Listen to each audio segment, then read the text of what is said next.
Hello everyone, পড়িয়ে তারপর বেরিয়ে পড়ছিলাম একটু ঘুরতে মেলাতে। তো স্টুডেন্টরা ছিল, মানে একটা স্টুডেন্ট আর ওর দুটো ফ্রেন্ড ছিল। আমরা 4 জন গেছিলাম মেলায়। ভীষণ ভালো লেগেছে, কারণ দোলনাগুলো চড়তে পারে এত ভালো লাগছিল। অনেক দিন পর দোলনা চড়েছি। এখানে নাগর দোলনাটাই উঠছিলাম, যেটা সব থেকে বড় ওটাতে। আর এখানে আমি ভেবেছি ফটো তুলছে, তাই আমি একটু পোজ দিয়ে ক্যাদ মেরে দাঁড়িয়েছিলাম, কিন্তু পরে দেখলাম ভিডিও করেছে।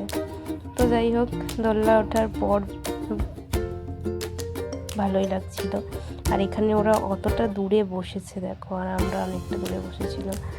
তো যাই হোক, এইভাবেই চড়েছি, এত ভালো লাগছিল আমার, কী বলবো। এই তো ভয় পাচ্ছিল, আমার সাথে বসেছে, এটা আমার স্টুডেন্টের একটা ফ্রেন্ড। তো তারপর বেশ ভালোই লাগলো কিছুক্ষণ। বেশি বড় না, ছোট্টর মধ্যে মেলাটাই হচ্ছিল।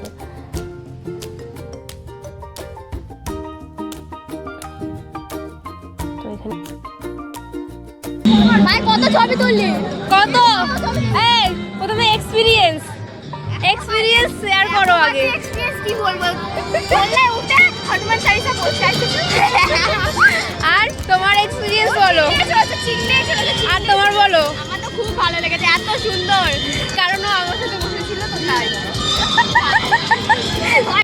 এটা ছিল রাসের মেলা, নয়াপট্টি প্লেগ্রাউন্ডে মেলাটা হচ্ছিল। তারপর এখানে কিছু টুকটাক কেনাকাটা করলাম, তারপর খেলাম। মোমোটা একদমই ভালো লাগেনি আমার। যাই হোক, কী আর করবো, একটুখানি খেয়েছিলাম, বাকিটা ওয়েস্ট, মানে একদমই ভালো লাগেনি আমার। ওরাও ওদের মোটামুটি ভালো লেগেছিল, এখানে খাইয়ে দিচ্ছিল। তারপরে